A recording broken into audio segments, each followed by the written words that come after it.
This is a Ramping Up Your English book review.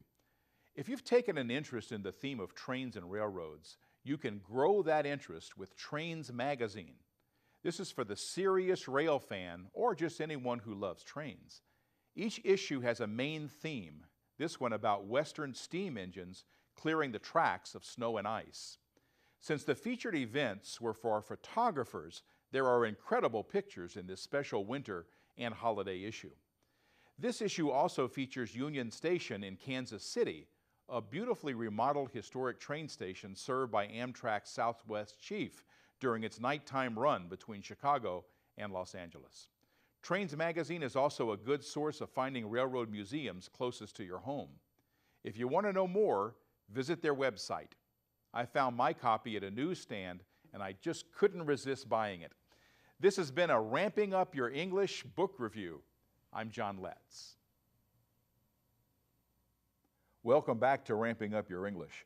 Our goal is to help you elevate your level of English proficiency in a way that causes the least amount of stress. Our approach is to make English learning interesting and fun by using a thematic approach. Our first theme is trains and railroads. This is segment 2 of episode 21. The last song about coal trains and love reminds me of a trip my wife Liz and I took through Illinois, Indiana, Ohio, Kentucky, West Virginia, and Virginia to Washington, D.C. aboard Amtrak's Cardinal. Here's the third part of that journey. This is part 3 of Amtrak's Cardinal train, the scenic route to Washington, D.C. In part 2, we reached Charleston, West Virginia. Leaving Charleston, we found ourselves headed for our destination, Washington, D.C. Soon we were in Virginia, a gentle rolling country that kept us going even closer to our destination.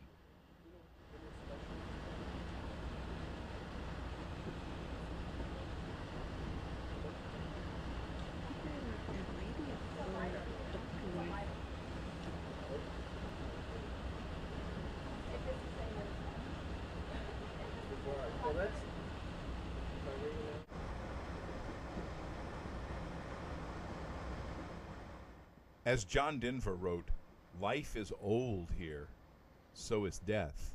So much of the Civil War was fought in this state."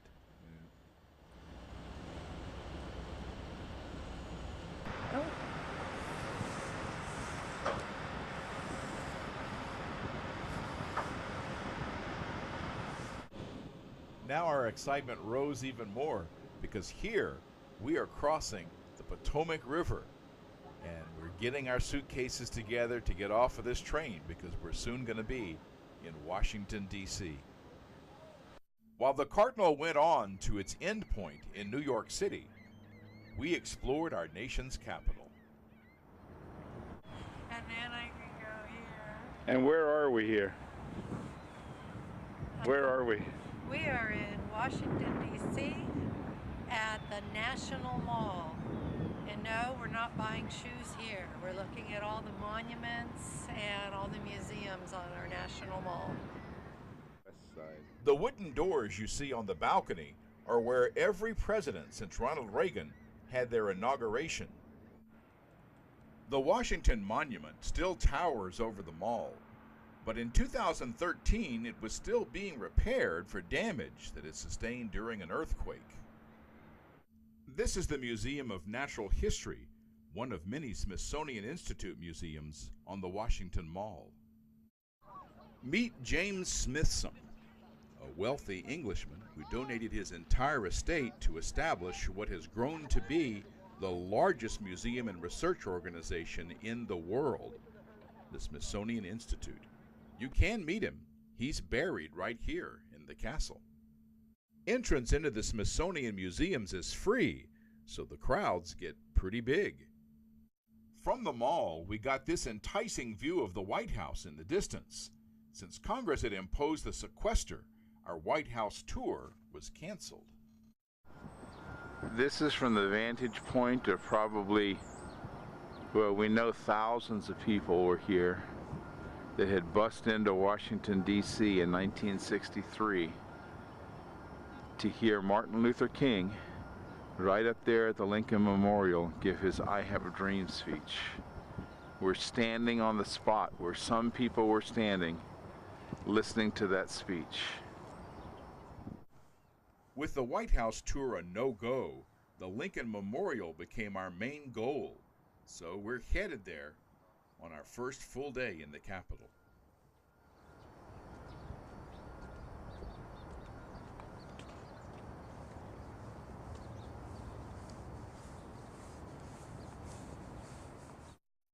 President Lincoln was far from lonely on this day.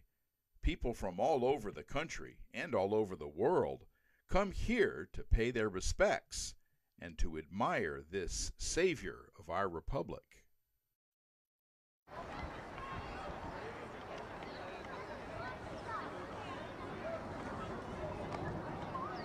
You ready? That's right, 'cause I'm like, I couldn't see from the trees.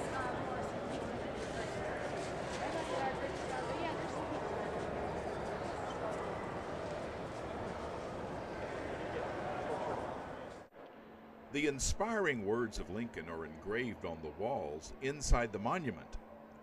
Visitors are encouraged to set a respectful, reflective mood. But all these people produce an energy of excitement and joy. And who can blame them to be in the symbolic presence of this great leader who held the country together during America's bloodiest war?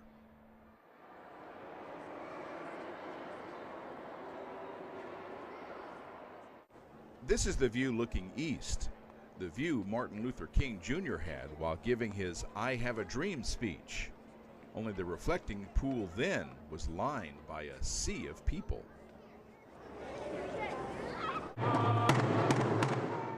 On the opposite end of the mall, 2 miles from the Lincoln Memorial, is the Smithsonian Institute's newest museum, the Native American Museum.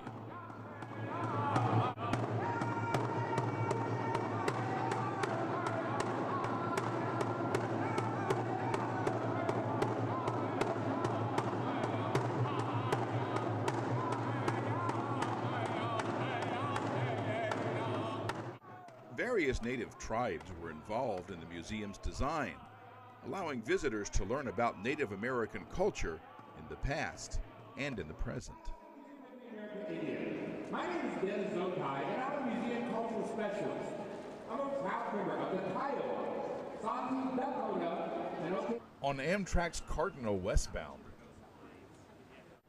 visiting the Capitol.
Welcome back to Ramping Up Your English, a support program for intermediate level English learners. You can watch and download this program and others by visiting archive.org/details/RogueTV. Choose Ramping Up Your English from the sidebar or choose my name, John Letts.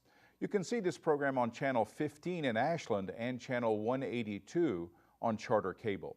This is Episode 21, Segment 3. We're going to do a little vocabulary work before we leave. There are some words that have completely different meaning to railroad people than they'd mean in general.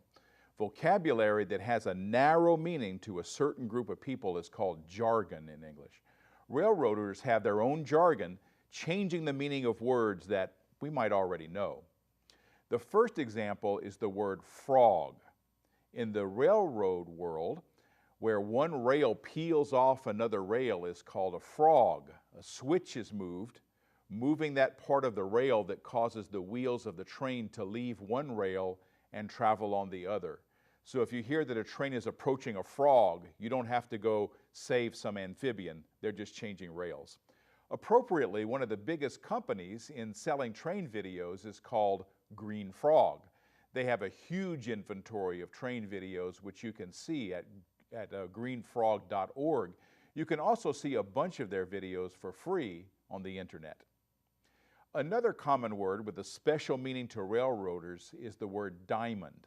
This is where one railroad track crosses another. The word comes from the diamond shape as shown in this image. Some of our previous video clips have shown us going through a diamond.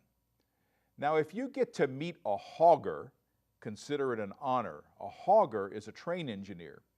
If you trespass on railroad property, you might meet a bull. That's the name for a railroad policeman. There's a story about a young engineer who had a collision with a male bovine. When he reported to his dispatcher that he hit a bull, they thought he had run over a policeman. The word rail fan refers to the people who are really into trains. They can be seen trackside with camcorders these days, or still cameras, and they're often equipped with radios tuned to rail traffic. Now, while I have an interest in trains and railroads, I don't think I quite qualify as a rail fan, but I come dangerously close at times. Some of the best video is taken by rail fans, and it seems that most engineers are friendly toward them. Now, there are two other terms used by railroaders to refer to rail fans that are a bit derogatory. I actually heard two conductors refer to some as foamers. Well, the idea is that some railroad fans are so crazy about trains that they foam at the mouth when they see a train. Now, I would be careful about calling someone a foamer, although I'm sure somewhere the term is a badge of honor. The other term that's used is one I won't repeat on this program. As I say in every episode, ramping up your English is for English learners of all ages. Well, that's all for segment 3 of episode 21 of Ramping Up Your English. I want to thank my technical crew who volunteer their time and talents to make this program possible, my announcer Bob Ayers, and I want to thank you, our viewers. See you next time on RVTV Voices for Ramping Up Your English. I'm John Letts. You've been watching Ramping Up Your English, a support program for intermediate level English language learners. Learn more. Visit our website at letscreate.org. You can also watch or download today's program at archive.org/details/roguetv.